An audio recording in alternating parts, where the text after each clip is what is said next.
Muito bem, amigos, estamos aqui neste exótico ônibus do transporte coletivo da cidade de Joinville. É o Zarco do Mirante. É um ônibus que sobe o Mirante durante o dia, pessoal. E é um desafio, né? É um morrinho e é um lugar agradável para o joinvilense ficar aos finais de semana e até mesmo durante a semana, né, gente? A pessoa, tem muitos que inclusive que sobem de ônibus, né? E descem, né? Descem caminhando, né? E porque realmente subir morro não é brincadeira não, né, gente? Não é brincadeira. Estamos aí nesta noite chuvosa, cidade de Joinville, final de semana, hein? Último final de semana do mês de janeiro. E você confere comigo aqui o movimento de trânsito. O trânsito, como sempre, não é brincadeira, né, gente?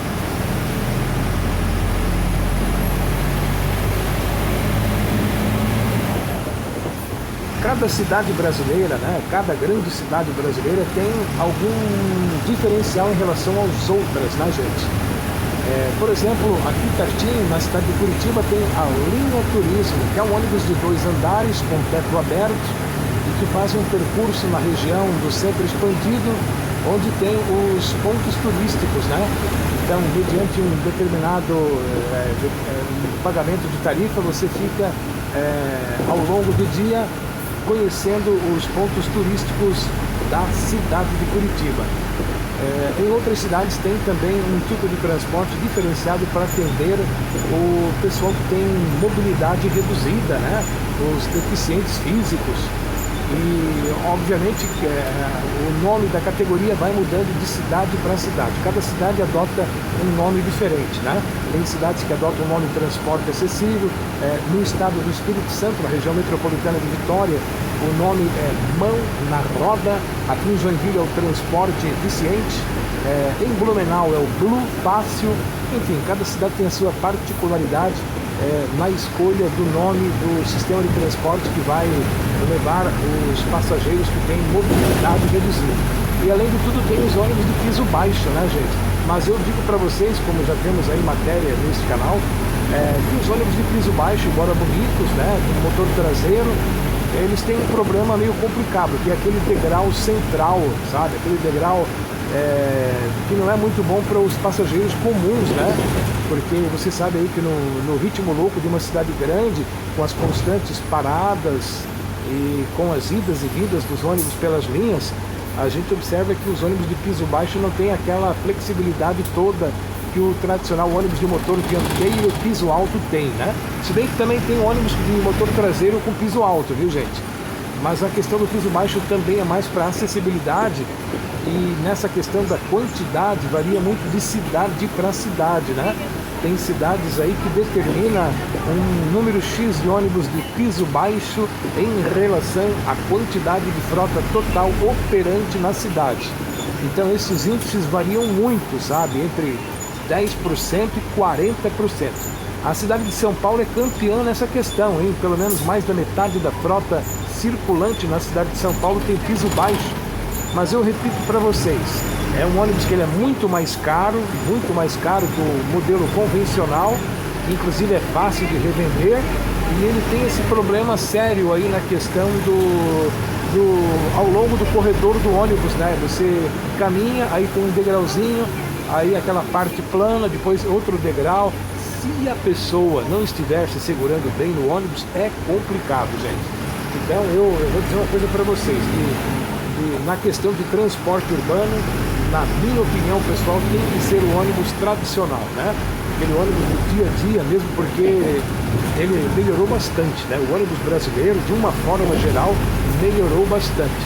E a qualidade do transporte também melhorou bastante, né? Nós estamos, por exemplo, num ônibus com ar-condicionado, é um ônibus de fabricação 2011, um ônibus em ótimo estado de conservação e que também faz, de vez em quando, umas linhas aí de ajuda. Ele também viste em algumas linhas. Por exemplo, esse ônibus que nós estamos é do Jardim Diana e tem um ônibus da Gideon que também faz alguns atendimentos para o bairro Petrópolis, né, gente?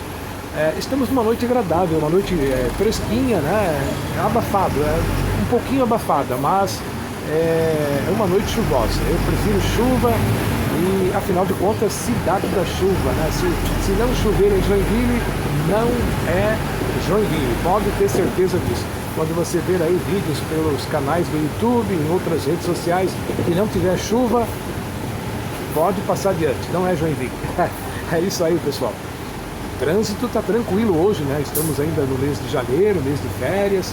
Tumulto mesmo vai ser a partir de fevereiro, com o retorno dos universitários, dos estudantes de colégio municipal e estadual, e aí aquele ritmo louco de novo, né? Que para fazer uma linha, por exemplo, com 15 minutos de duração, chega a levar de 25 minutos para mais, né, gente? Porque é muito carro. Joinville tem carro demais. Não somente Joinville, mas o Brasil inteiro está infestado de automóveis. E agora com os aplicativos de transporte piorou barbaridade, né?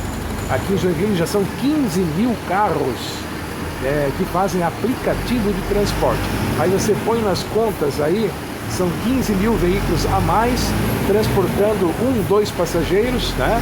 E enquanto isso, a frota de ônibus diminui o número de empregos com carteira assinada, menos motoristas, menos fiscais, menos lanterneiros, menos funileiros, menos pintores, e aí o caos está instalado, né, gente? Urge o governo federal legislar urgentemente nessa questão dos aplicativos, gente. Os aplicativos de transporte, eles têm uma utilidade, tem sim, mas eles precisam ser regulamentados para não acontecer esse carnaval que a gente vê aí, né?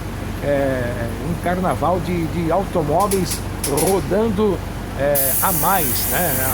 Entupindo as nossas ruas, né? Nós temos já um problema sério de falta de ruas, né? A cidade de Joinville, por exemplo, há 40, 50 anos não vê grandes obras, né? Nós temos apenas aquela política do tapar o sol com a peneira, sabe? Ou botar remendo novo num trapo velho, né? Sabe qual é essa política? É você criar binários, né? Binários, você sabe que prejudica demais, principalmente quem usa ônibus, né? Porque você anda um bocado até o outro lado da rua, uma outra rua paralela, e você, dependendo de onde você está, você chega a caminhar até 10 minutos. Isso para um usuário de ônibus é algo muito sério, né, gente? Então, é o tipo da coisa, né, gente? O progresso, infelizmente, tem que existir, né? As cidades não têm como parar de crescer, né? Mas a gente vê que o problema começa no uso do carro, o uso irracional do carro. Pode observar aí, né, na sua cidade, no seu bairro, como tem a grande maioria dos automóveis é apenas um ou 2 passageiros no máximo, né? Ou no caso, o motorista e alguém, né? Mas a grande maioria dos carros é apenas um mesmo, sabe?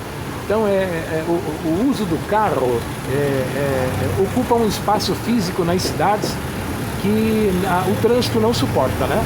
Então vamos dar mais uma ideia aí para o governo federal. Alô, governo federal, vamos instituir um novo imposto sobre o espaço físico gerado pelo automóvel. Gente, se esse imposto começasse a valer já para 2026, o primeiro reflexo seria a redução de carros nas ruas, aumento do uso do ônibus, aumento do uso de vans, metrôs, trens, porque, sabe, em cidade grande também está acontecendo a mesma coisa, viu, gente? Muita gente diz assim, o transporte da minha cidade é ruim porque só tem ônibus. Não, não é verdade.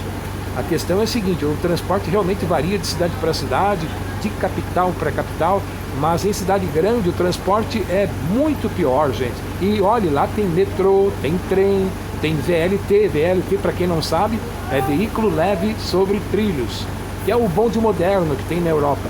E aí não resolve o problema porque é exatamente a questão do trânsito, né, gente? É muita gente indo para um mesmo lugar, para uma mesma direção, e aí não dá certo. Outra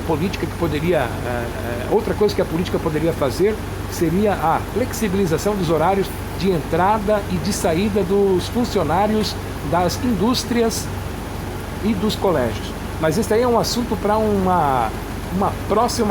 próximo trabalho que nós vamos fazer sobre esta situação, viu?